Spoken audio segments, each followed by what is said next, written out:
কেউ যদি জামাত বিচ্ছিন্ন অবস্থায় মৃত্যুবরণ করে তাহলে তার মৃত্যু হবে জাহিলিয়াতের মৃত্যু। কেউ যদি জামাত বিচ্ছিন্ন অবস্থায় মৃত্যুবরণ করে তাহলে তার মৃত্যু হবে জাহিলিয়াতের মৃত্যু। রাসূলুল্লাহ সাল্লাল্লাহু আলাইহি ওয়াসাল্লাম আরও বলেন, মান ফারাকাল জামাআহ, কেউ যদি জামাত বিচ্ছিন্ন থাকে, ফাকাদ খালাআ রিবকাতাল ইসলামি মিন উনুকিহি, ইসলামের রশি তার কাঁধ থেকে বিচ্ছিন্ন হয়ে যাবে।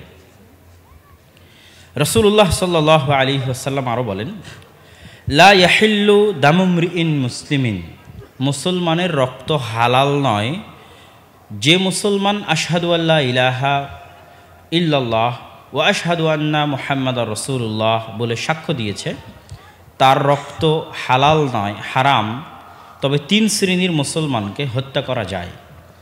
হত্যা করবে রাষ্ট্র, আস-সাইয়্যিবুজ জানি, বিবাহিত অবস্থায় জেনায় লিপ্ত ব্যক্তি, আন-নাফসু বিন-নাফস, অন্যকে অন্যায়ভাবে হত্যা করেছে এরকম ব্যক্তি, ওয়াত-তারিকু লিদীনিহি, নিজের দিনকে পরিত্যাগ করেছে এরকম ব্যক্তি, মুফারিকুল জামাআহ, জামাত পরিত্যাগ করেছে এরকম ব্যক্তি। জামাত পরিত্যাগকারী ব্যক্তিকে হত্যা করা যায়। রাসূলুল্লাহ সাল্লাল্লাহু আলাইহি ওয়াসাল্লাম আরেক হাদিসে বলেছেন, আনা আমুরুকুম বিখামসিন, আমি তোমাদেরকে 5টা বিষয়ের আদেশ দিয়ে যাচ্ছি। জামাতবদ্ধ থাকবে, কথা মেনে চলবে, দায়িত্বশীলের আনুগত্য করবে, হিজরত, প্রয়োজনে হিজরত করবে, প্রয়োজনে আল্লাহর রাস্তায় জিহাদ করবে। উপরোক্ত হাদিসগুলোর সারমর্ম আমি বক্তব্য খুব হালকাভাবে নিচু আওয়াজে দিব, যেন আমার বক্তব্য শুনে কেউ মনে না করে যে আমি তাকে শত্রু ভেবে বা তাকে ছোট করার জন্য বলছি, তা নয়। আল্লাহে আল্লাহর কসম, আল্লাহে আল্লাহর কসম, শুধু কোরআন এবং হাদিসে কি আছে এবং কোরআন এবং হাদিসের সঠিক ব্যাখ্যাটা কি সেটা মানুষকে জানানো ইলমি আমানত।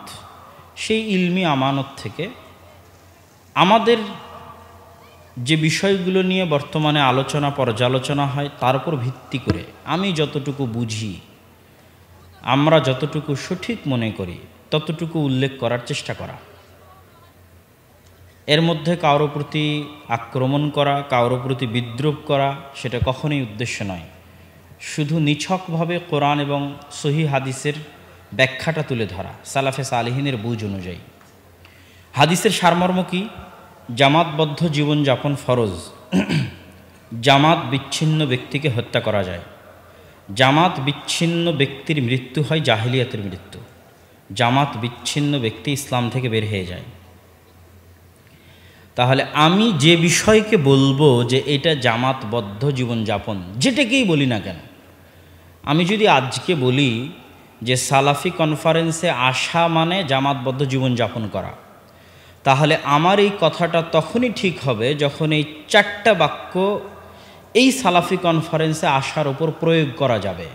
যেমন আমি যদি বলতে পারি সালাফি কনফারেন্সে আসা ফরজ, সালাফি কনফারেন্সে আসবে না যে তাকে হত্যা করা যাবে, সালাফি কনফারেন্সে আসবে না যে তার জাহিলিয়াতের মৃত্যু হবে, সালাফি কনফারেন্সে আসবে না যে সে ইসলাম থেকে বের হয়ে যাবে, যদি এই কথাগুলো বলা যায় দলিলের আলোকে, কোরআন সুন্নাহর আলোকে, তাহলে সালাফি কনফারেন্সে আসা জামাতবদ্ধ জীবনযাপন। আর যদি এই কথাগুলো বলা না যায় তাহলে সালাফি কনফারেন্সে আসা নেকির কাজ, জ্ঞান অর্জনের কাজ, কিন্তু জামাতবদ্ধ জীবনযাপন নয়। কথা মনে হয় আমার বুঝতে পারেননি আপনি। সালাফি কনফারেন্সে আসা নেকির কাজ, জ্ঞান অর্জনের কাজ, কিন্তু জামাতবদ্ধ জীবনযাপন নয়। আরও উদাহরণ দিয়ে বলি, আমি যদি বলি জামিয়া সালাফিয়াতে ভর্তি হওয়া ফরজ, জামিয়া সালাফিয়াতে যে ভর্তি হবে না সে জামাত বিচ্ছিন্ন এবং তাকে হত্যা করা যাবে। জামিয়া সালাফিয়াতে যে ভর্তি হবে না সেই ব্যক্তির মৃত্যু জাহিলিয়াতের মৃত্যু হবে। জামিয়া সালাফিয়াতে যে ভর্তি হবে না সে ইসলাম থেকে বের হয়ে যাবে। যদি এই কথাগুলো বলা যায় তাহলে জামিয়া সালাফিয়াতে ভর্তি হওয়া, জামিয়া সালাফিয়ার সাথে থাকা জামাতবদ্ধ জীবনযাপন। আর যদি এই কথাগুলো বলা না যায় তাহলে জামিয়া সালাফিয়াতে ভর্তি হলে নেকি হবে, যে কোনো মাদ্রাসায় ভর্তি হলে নেকি হবে, জ্ঞান অর্জন করলে নেকি হবে, কিন্তু জামিয়া সালাফিয়ায় ভর্তি হওয়া জামাতবদ্ধ জীবনযাপন নয়। কথা যদি না বুঝাতে পারি সেটা আমার ব্যর্থতা। কিন্তু কোরআন এবং হাদিসের যেটা সঠিক একদম স্পষ্ট কথা, আল্লাহর নবী বলে গেছে, তার উপর আপনাকে খাপ খাওয়াতে হবে। আমি শুধু হাদিসের অনুবাদ করলাম, যে 4-5টা হাদিস পড়লাম, তারপর খাপ খাওয়ান। এইবার আমি আমাদের উদাহরণগুলো দিয়ে আপনার কাছে সহজ করে নিলাম। এবার একটু অন্যদের উদাহরণ দিয়ে আপনার কাছে আরেকটু সামনে আগাই। কেউ যদি বলে জামাতি ইসলামে যোগদান করা ফরজ, জামাতি ইসলামে যোগদান না করলে তাকে হত্যা করা যাবে, জামাতি ইসলামে যোগদান না করলে তার জাহিলিয়াতের মৃত্যু হবে, জামাতি ইসলামে যে ব্যক্তি নাই সে ইসলাম থেকে বের হয়ে গেছে। যদি এই কথাগুলো জামাত ইসলামের ক্ষেত্রে প্রয়োগ করা যায় তাহলে জামাত ইসলামে যোগ দেওয়া জামাতবদ্ধ জীবনযাপন। আর যদি এই কথাগুলো জামাত ইসলামের ক্ষেত্রে প্রয়োগ করা না যায় তাহলে জামাতি ইসলামে যোগ দেওয়া যদি কোনো বাতিল বা অন্য কিছু না থাকে নেকির কারণ হতে পারে, কিন্তু জামাতবদ্ধ জীবনযাপন নয়। কথা কি আমার বুঝতে পারছেন আপনারা? আমি কি বুঝাতে পারছি? এবার চলেন আরও অন্য একটা দলের নাম বলি, তাবলিগ জামাত। যদি বলেন তাবলিগ জামাতে যোগ দেওয়া ফরজ, তাবলিগ জামাতে যে যোগ দেয়নি তাকে হত্যা করা যায়, তাবলিগ জামাত থেকে যে বিচ্ছিন্ন থাকবে সে জাহিলিয়াতের মৃত্যু হবে, তাবলিগ জামাত থেকে যে বের হয়ে যাবে সে ইসলাম থেকে বের হয়ে যাবে, যদি বলা যায় তাহলে তাবলিগ জামাতের সাথে থাকা জামাতবদ্ধ জীবনযাপন। আর যদি বলা না যায় তো তাবলিগ জামাতে যোগ দেওয়া নেকির কারণ হতে পারে যদি দলিলে প্রমাণিত হয় তাদের আমল এবং আকীদা, কিন্তু কখনোই জামাতবদ্ধ জীবনযাপন হতে পারে না।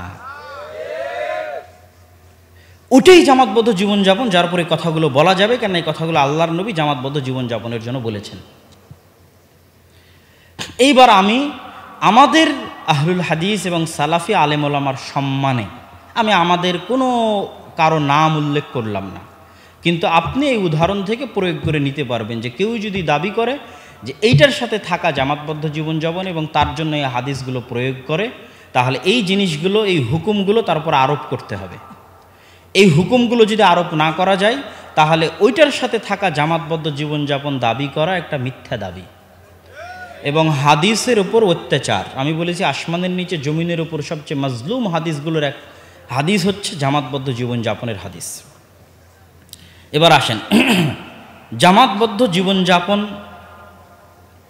যেহেতু ফরজ সেহেতু জামাতবদ্ধ জীবনযাপনকে অবশ্যই সার্বজনীন হতে হবে।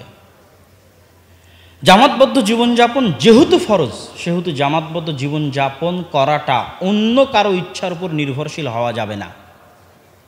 কি বুঝলেন? আমি বলি সালাত আদায় ফরজ, তো পৃথিবীর যে কোনো প্রান্ত থেকে মানুষকে সালাত আদায় করতে পারতে হবে, নাহলে ফরজ মানুষ আদায় করবে কেমনে? যদি আমি সালাত আদায় করতে না পারি পৃথিবীর যে কোনো প্রান্ত থেকে, তাহলে ফরজটা আদায় করবে কেমনে? 2, যেহেতু সালাত আদায় ফরজ সেহেতু কারো ইচ্ছার উপর নির্ভরশীল হবে সালাত আদায় করাটা, যে ভাই উমুকে আমাকে অনুমতি দিলে আমি সালাত পড়তে পারবো, উমুকে অনুমতি না দিলে সালাত পড়তে পারবো না, তাহলে ফরজ আমি আদায় করবো কেমনে? তাহলে এটা কারো ইচ্ছার উপর নির্ভরশীল হওয়া যাবে না, এটা ফরজ। জামাতবদ্ধ জীবনযাপন ফরজ, অতএব এটা হবে সার্বজনীন। পৃথিবীর যে কোনো প্রান্ত থেকে যে চাইবে সে জামাতবদ্ধ থাকতে পারবে, থাকতে পারতে হবে যেহেতু ফরজ, এবং কারো ইচ্ছার উপর নির্ভরশীল হওয়া যাবে না। তাহলে এটা কেমনে ফরজ হবে? মানুষ কেমনে এটাকে আদায় করবে? আল্লাহ কোনো কিছুই আরেকজনের ইচ্ছার উপর নির্ভরশীল করে দেয়নি, মানুষের নিয়তের উপর নির্ভরশীল করে দিয়েছে। যেগুলো মানুষের ব্যক্তিগত ইবাদত সেগুলো আল্লাহ মানুষের নিয়তের উপর নির্ভরশীল করে দিয়েছে। আপনি সিয়াম রাখলে আপনাকে কেউ আটকাতে পারবে না, আপনি সালাত আদায় করলে আপনাকে কেউ আটকাতে পারবে না। কিন্তু আপনি যদি বলে দেন যে জামিয়া সালাফিয়াতে যুক্ত হওয়া জামাতবদ্ধ জীবনযাপন আমি আপনাকে আটকাতে পারবো না, কথা বলে না যে আমি আটকাতে পারবো না, পারবো, তাহলে এটা কিসের জামাতবদ্ধ জীবনযাপন যে ফরজ আদায় করার জন্য আমার স্বাক্ষরের মুখাপেক্ষী থাকতে হবে আপনাকে? বুঝেননি মনে হয় আপনি। এটা কিসের জামাতবদ্ধ জীবনযাপন যে ফরজ আদায় করার জন্য আপনি আমার মুখাপেক্ষী হবেন? এ কোন আল্লাহর বিধান, এ কোন রাসূলের বিধান? যেই ফরজ বাস্তবায়ন উনি বলে দিলেন, আর ওই ফরজ বাস্তবায়ন করার জন্য আমাকে মানুষের ইচ্ছার নির্ভরশীল হতে হবে। আমি তো আল্লাহর বান্দা, আল্লাহর গোলাম। কেন আল্লাহ আমাকে স্বাধীনভাবে জামাতবদ্ধ হতে দিবেন না? কেন দিবেন না? কেন অন্যের ইচ্ছার উপর নির্ভরশীল করে রাখবেন? এটা অযৌক্তিক। তাহলে অবশ্যই জামাতবদ্ধ জীবনযাপনকে সার্বজনীন হতে হবে, এবং জামাতবদ্ধ জীবনযাপনকে কারো বাপের পৈতৃক সম্পত্তি বানানো যাবে না, কোনো প্রতিষ্ঠানের পৈতৃক সম্পত্তি বানানো যাবে না, কোনো ব্যক্তি, গোষ্ঠী, দল, সংগঠন, ফাউন্ডেশন, সংস্থা, দেশ, কোনো আলেম, কোনো শায়েখ কারো পৈতৃক সম্পত্তি বানানো যাবে না। এটা বান্দার সাথে আল্লাহর সম্পর্ক, জামাতবদ্ধ জীবনযাপন। বান্দা চাইলেই পারবে জামাতবদ্ধ জীবনযাপন করতে। কিভাবে পারবে? রাসূল সাল্লাল্লাহু আলাইহি ওয়াসাল্লামের হাদিস থেকে আমি দলিল দিব। একদম বক্তব্য সারমর্ম, দুইটা 10 থেকে 15 মিনিট সময় লাগবে এই বক্তব্য আপনার বুঝতে, এত সহজে আমি আপনাকে বুঝিয়ে দিব। দুটো বিষয়ের মাধ্যমে আপনি জামাতবদ্ধ থাকতে পারবেন। এক, দুটোরই পিছনে দলিল দিব। এক, 5 ওয়াক্ত সালাতে জামাতবদ্ধ থাকা। 2, রাষ্ট্রের আনুগত্যে থাকা। প্রথমত 5 ওয়াক্ত সালাতে জামাতবদ্ধ থাকার দলিল দেই। আবু দারদা রাদিয়াল্লাহু তাআলা আনহু থেকে বর্ণিত, তিনি বলেন, সামি'তু রাসূলুল্লাহ সাল্লাল্লাহু আলাইহি ওয়াসাল্লাম মা মিন সালাসাতিন ফি ক্বরিয়াতিন, এমন কোনো গ্রাম, এমন কোনো মরুভূমি যেখানে মাত্র 2 থেকে 3 মুসলমান বাস করে, এমন কোনো গ্রাম, এমন কোনো মরুভূমি, এমন কোনো জঙ্গল, এমন কোনো দ্বীপ যেখানে 2 থেকে 3 মুসলমান বসবাস করে, তাদের উপর ফরজ যে তারা আজান এবং ইকামত দিয়ে জামাত কায়েম করবে। আল্লাহর নবীর হাদিস। যদি তারা এই ফরজ বিধান বাস্তবায়ন না করে, যে কোনো একটা গ্রামে, কোনো একটা শহরে 2 মুসলমান আছে কিন্তু আজান ইকামত দিয়ে জামাত কায়েম করছে না, তাহলে পালবিহীন ভেড়াকে যেভাবে নেকড়ে বাঘে খেয়ে ফেলে, এই জামাত বিচ্ছিন্ন ব্যক্তিকে ওইভাবে শয়তান খেয়ে ফেলবে। আল্লাহর নবী সরাসরি জামাতের কথা বলেছেন, ফাআলাইকা বিল জামাআহ, তোমাকে 5 ওয়াক্ত সালাতের জামাতে অংশগ্রহণের মাধ্যমে জামাতবদ্ধ থাকতেই হবে। রাসূল সাল্লাল্লাহু আলাইহি সাল্লামের হাদিস। আরেকটি হাদিস শুনেন, ইন্না শাইতানা যিবুল ইনসান কাযিবিল গানাম ফাইয়াকুম ওয়াশআব ওয়া আলাইকুম বিল জামাআহ ওয়াল আম্মাহ ওয়াল মসজিদ। রাসূল সাল্লাল্লাহু আলাইহি ওয়াসাল্লাম বলছেন, শয়তান মানুষের জন্য নেকড়ে বাঘের মতো। নেকড়ে বাঘ যেভাবে জামাত বিচ্ছিন্ন ছাগলকে খেয়ে ফেলে, শয়তান ওইভাবে জামাত বিচ্ছিন্ন মানুষকে খেয়ে ফেলবে। অতএব আমি তোমাদেরকে আদেশ দিয়ে যাচ্ছি, তোমাদেরকে মসজিদের সাথে সম্পৃক্ত থাকার জন্য, বিল মসজিদ, ফাআলাইকুম বিল মসজিদ, তোমাদেরকে আমি আদেশ দিয়ে যাচ্ছি তোমরা মসজিদের সাথে সম্পৃক্ত থাকো, 5 ওয়াক্ত সালাতে।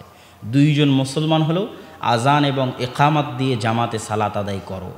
রাসূল সাল্লাল্লাহু আলাইহি সাল্লামের এই 2টা হাদিস জ্বলন্ত প্রমাণ যে জামাতবদ্ধ জীবনযাপনের সর্বনিম্ন স্বরূপ হচ্ছে 5 ওয়াক্ত সালাতে জামাতে মসজিদে আদায় করা। মসজিদবদ্ধ জীবনযাপন জামাতবদ্ধ জীবনযাপনের স্বরূপ। কেন? মসজিদবদ্ধ জীবনযাপন সার্বজনীন। রাসূল সাল্লাল্লাহু আলাইহি ওয়াসাল্লাম বলে দিয়েছেন, জুইলাত লিয়াল আরজু মসজিদা, এই পৃথিবীর পূর্ব থেকে পশ্চিম, উত্তর থেকে দক্ষিণ আমার উম্মতের জন্য মসজিদ। বলেন আল্লাহু আকবার। মানে পূর্ব পশ্চিম উত্তর দক্ষিণের কোনো 2 মুসলমানকে কোনো মায়ের সন্তান জামাতবদ্ধ জীবনযাপনে বাধা দিতে পারবে না যে আজান এবং ইকামত দিয়ে জামাত কায়েম করবে।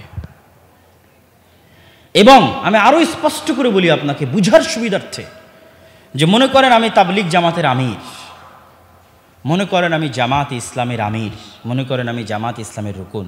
আমি আবারও বলছি, আমি তাবলিগ জামাতের ভাইদের কষ্ট দেওয়ার জন্য নয়, জামাত ইসলামের ভাইদের কষ্ট দেওয়ার জন্য নয়, আমাদের ভাইদের সম্মানে আমি তাদের নাম বলছি না, আপনাদের বুঝার সুবিধার্থে বলতেছি অন্যদের নাম উদাহরণ হিসেবে।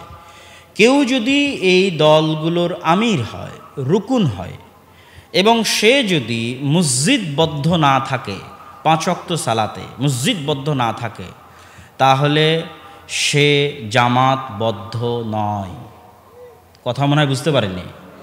তাহলে সে জামাতবদ্ধ নয়। আর মনে করেন আমি আপনি আফ্রিকার জঙ্গল, ইউরোপের কোনো দেশ, কোনো অজানা অচেনা কোনো জঙ্গলে 2 মুসলমান বাস করে, আজান এবং ইকামত দিয়ে জামাত কায়েম করে। আর যদি অন্য কোনো ভুল ত্রুটি না থাকে, তাহলে দুনিয়ার কোনো দল, দুনিয়ার কোনো সংগঠন ওই ব্যক্তিকে জামাতবদ্ধ জীবনযাপন করেনি এই অপরাধে জান্নাতে যেতে বাধা দিতে পারবে না। ও সবচেয়ে বড় জামাতবদ্ধ জীবনযাপনকারী যে আজান ইকামত দিয়ে 5 ওয়াক্ত সালাত জামাতে কায়েম করেছে। একদম উদাহরণ দিয়ে পরিষ্কার করে দিলাম যে জামাতবদ্ধ জীবনযাপনের সর্বনিম্ন স্বরূপ 5 ওয়াক্ত সালাত মসজিদে। 2, রাষ্ট্রের আনুগত্য।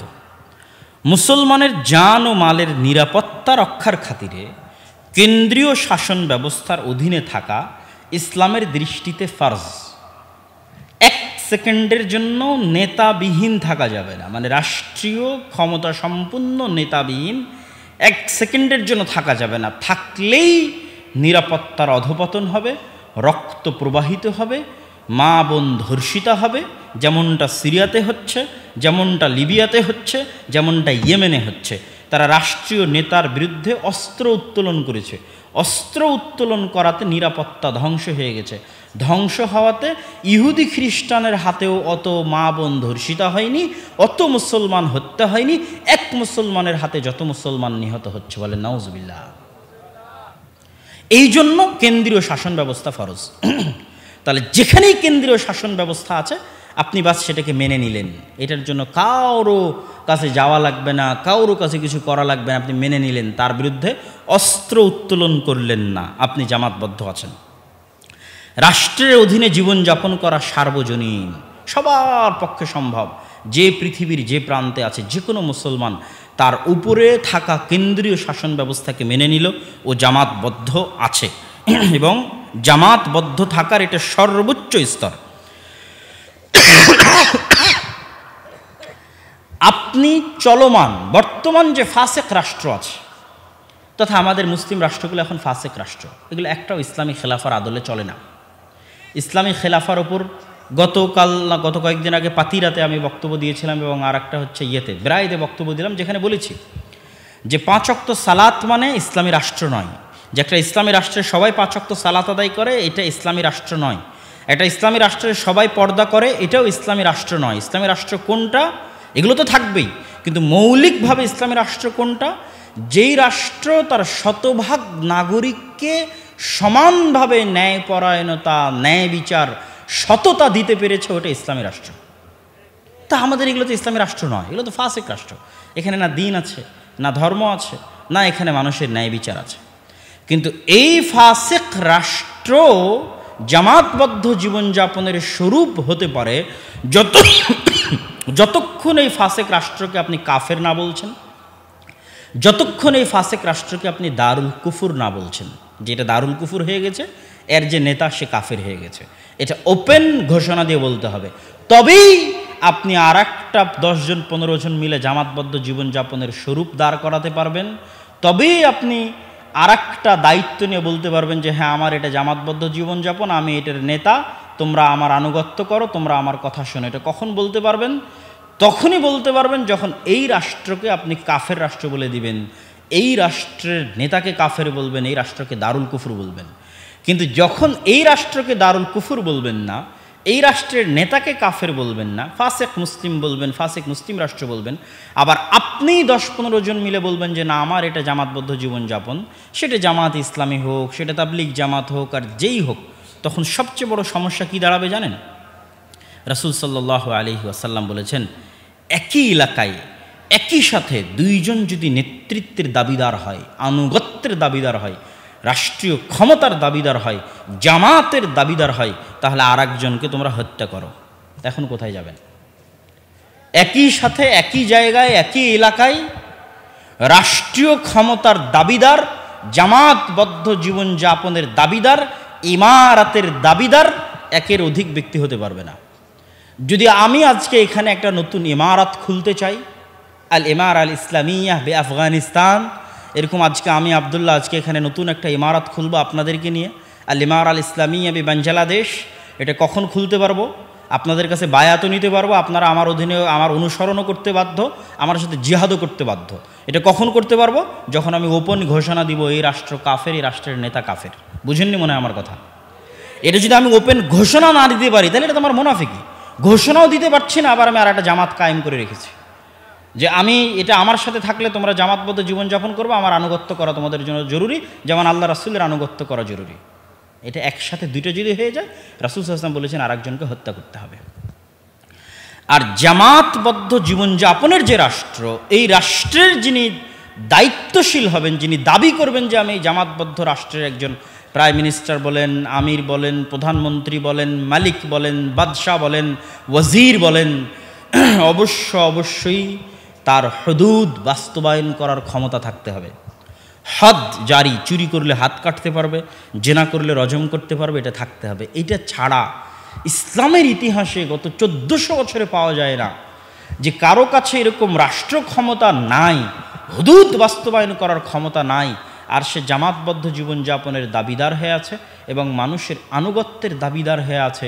এটা ইসলামের ইতিহাসে গত 1400 বছরে পাওয়া যায় না।